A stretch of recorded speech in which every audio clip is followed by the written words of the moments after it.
So in today's Jesus story, our guy is on his way to something else when he gets interrupted. Isn't that how life goes? The interruption is by a father begging for help for his troubled son.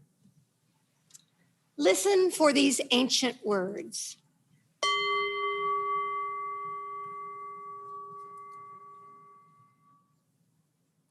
Jesus asked the father, how long has this been happening to him? And he said, from childhood, it's often cast him into the fire and into the water to destroy him. But if you are able to do anything, have pity on us and help us. Jesus said to him, if you are able, all things can be done for one who believes. Immediately, the father of the child cried out, I believe. Help my unbelief. This is ancient wisdom and holy word. Thanks be to all that is wise and holy. All creation is wisdom and holy word. All creation sings of wisdom and God. Hallelujah. So in many Christian churches, it is traditional on the Sunday after Easter to read one of the stories of Jesus appearing to the disciples after the resurrection. You might get the story of the two friends walking to Emmaus who meet Jesus on the road, but don't recognize him until he breaks the bread and gives it to them. Or you might get the story of Jesus showing up on the beach one morning and asking the fishermen to fry him up some fish for breakfast. The passage that proves Jesus was a Southerner because, hello, fish fry on the beach. But the most common reading on this Sunday is the story of doubting Thomas, a phrase, by the way, that does not appear in the Bible. The story goes that Jesus shows up in a room where the doors and windows are all closed and locked and scares the bejesus out of his disciples who are cowering there. Now, as an aside, if the risen Jesus walks through walls, why are so many Christians determined to say that the risen Jesus was flesh and blood? It sounds kind of ghostly to me. On the other hand, the fish fry. So anyway, Thomas isn't there when this happens and doesn't believe the other disciples when they tell him the story. So Jesus comes back again so that Thomas can see for himself. But here's the thing. Thomas wasn't any more doubtful than the other guys. They just saw for themselves before he did. And why was that? They were still cowering behind locked doors, and he was out in the world doing something. We don't know what, but at least he was out there. So I think Thomas gets a pretty bad rap with the title of doubting. Anyway, all of these stories are about Jesus showing up, being present, not leaving the disciples alone and without hope, whether in a regular body digesting fish or in a transfigured body unrecognizable to his friends on the road, or in a spiritual body that can walk through walls. He showed up. As we consider the idea of trust today, I've been thinking about who and what I trust, when and where I trust, what allows me to trust, opens me to trust, encourages me to be trustworthy. To become trust is to walk through the world open to the possibilities, to the possibility that all shall be well, to the possibility that there's more going on here than meets the eye, to the possibility that blessing is never far away. I spoke a while back of sinking into a deep depression in my late 20s. A few years after that, I became pastor of a small church in Rochester, New York. My husband, Rick, and I had delayed our wedding because of the depression, but had married the following spring. When I began my new job, we bought a 1920s colonial near the church, and once a month, we got together there with two other couples for a potluck meal and prayer. When the six of us started meeting, we didn't really know what we wanted from each other besides friendship and trust. Two members of the group were therapists, and we knew we didn't want group therapy, but we wanted to share the real stuff of our lives, not just the fun stories, but the hard stuff too. We wanted to do this somehow as spiritual companions. 4 of the 6 of us had been raised Catholic. 2 of them had become Buddhist. 1 had sojourned among the charismatics in her teens, and another was training to become an energy healer. We just started meeting with the simple trust that if we held each other in loving, prayerful energy, good stuff might happen. So we settled into this pattern of potluck dinners with good food, cheap wine, lots of laughter. We'd bemoan current politics or gossip about the neighbors or tell funny stories about our work week. And after a while, we'd move to the living room and get a little more serious. We shared our daily struggles, whether it was anger over an idiotic boss, or sadness dealing with parents, or worries about our money or careers, even the difficulties we were having in our marriages.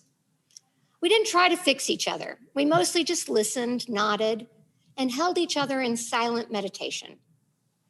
Some of us were comfortable praying out loud for each other, and we tended to touch each other as we talked and prayed.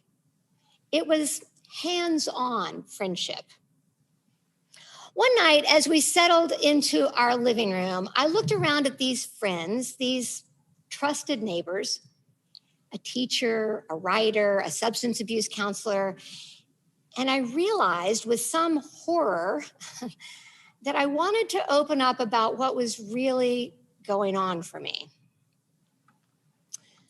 I've been experiencing some anxiety recently. My voice shook as I started to talk, even though we'd all come to know some of the darker corners of each other's lives. It still took effort, to be honest. I have this antique hand mirror in my bedroom, and I don't have any memory of getting it. But I must have gotten it when my grandmother Evelyn died. And I never really paid any attention to it until recently. One morning, after a night of sleepless obsessing, I picked it up and I noticed a handwritten name on the back, Rose Miller. My friends were listening quietly as I was telling the story. Rose Miller was my great-grandmother, my father's mother's mother, and I never knew her, and I had never heard a word about her until I went through my depression a few years ago. I knew that my grandmother's father, an alcoholic, had left the family when the children were little, and that grandmother Evelyn and her brother had been sent off to live with different relatives to be raised. But I never knew that their mother, Rose, had a nervous breakdown of some sort. Later in life, she ended up down in Morganton at the state mental asylum, where she lived for years until her death. As I told the story, I could feel my friends sending peace in my direction, holding the story in their hearts. So I went on. Well, I feel a little crazy even saying this, but I think I'm cursed by having this mirror. Like, it ended up in my hands as a sign. My great-grandmother was insane. My grandmother was depressed her whole life. My father and his sister suffered depression. And now it's my turn. I'm going to be the mad one. It's not just that I'm feeling anxious or sleepless or obsessive right now, but that this is my lot in life. These are the cards I've been dealt. I'm going to be anxious and depressed for the rest of my life. Just one more woman in a long line of hopeless women that nobody really likes, and everybody's going to be relieved when I die, just like we were when my grandmother did. And by the time I got to that last line, I sobbed, and I realized with surprise how deeply this dread lived in my body. I carried around a barely suppressed panic that the depression that had descended unexpectedly at 29 and now the anxiety in my early 30s was just a foretaste of a cursed and crazy life that I was going to lead, spiraling down into a dark abyss of unending pain and ultimate insanity. Nobody spoke for a minute as I let my fear just flow out. And then somebody said, "Let's lay hands on you now, okay?" And so these 5 friends came and gently placed their hands on my head and my back and my feet. I don't remember if anybody spoke. I remember I had tears just silently streaming down my face as I tried to stay open to their love. And then all of a sudden, I saw 2 figures standing a few feet away from me. They stood right at the bottom of the stairs, not far from the front door, a man and a woman, looking directly at me with the kindest expressions imaginable. The woman was beautiful, with long braided hair, about my age. She was dressed in clothes from the early 20th century, and I knew in an instant that she was Rose. I'd never seen a photo of Rose, but there was no doubt as to who she was. And she had this small smile on her face and a look of absolute contentment, bliss almost. And then next to her stood Jesus. I wish I could tell you exactly what he looked like, but I don't actually remember. I think at that moment, he looked sort of like the Sunday school images I'd grown up with, probably because he wanted me to recognize him. He had curly hair and a beard, but I mostly remember his eyes, which were looking into mine more deeply than I'd ever been looked at. He smiled the whole time, and not just like a little mysterious Mona Lisa smile, but a wide beam, large with love. They didn't say anything. They just stood there together, looking at me, smiling while my friends continued to pray. Was it 1 second? Was it 10 minutes? Were my eyes open? Were they closed? I don't even know.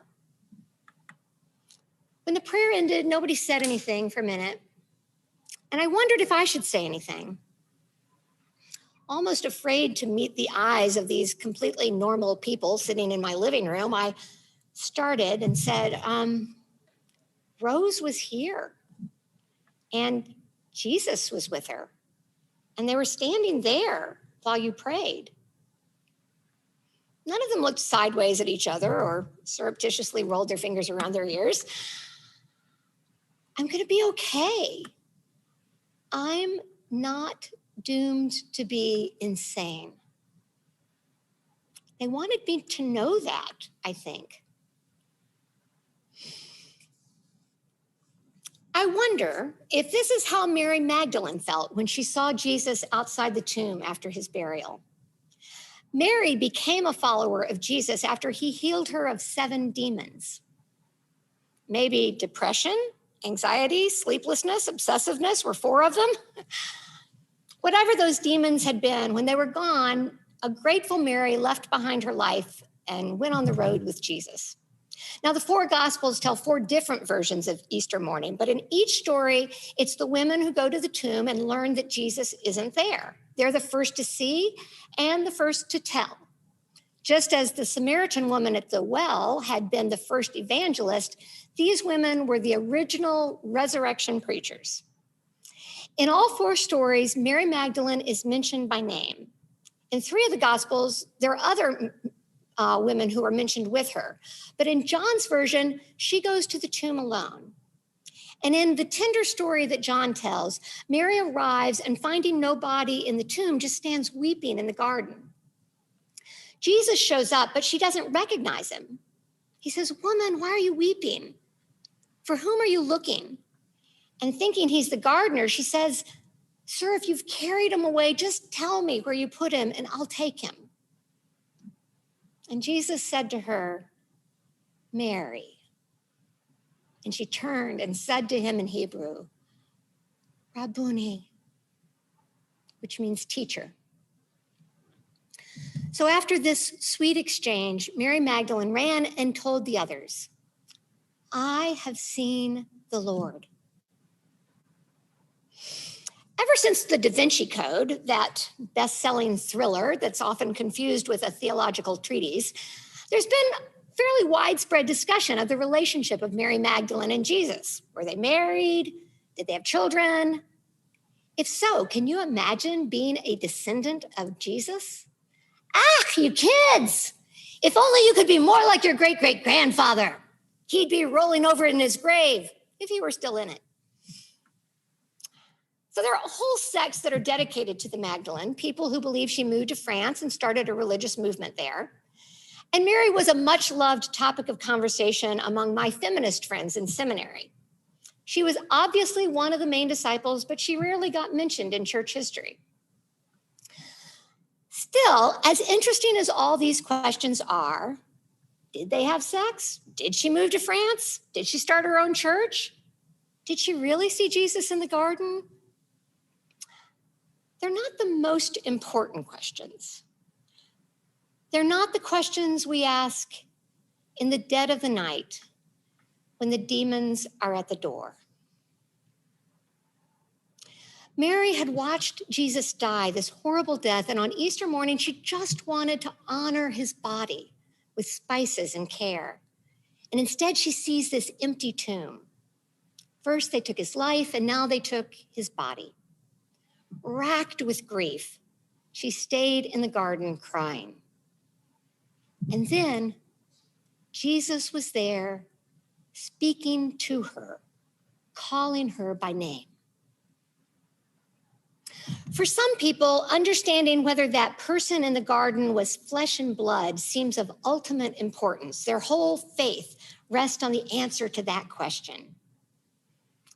That question doesn't really bother me. To be honest, it doesn't even interest me that much. The real question for me is not about living flesh, but about living presence. Did Jesus show up in the garden for Mary?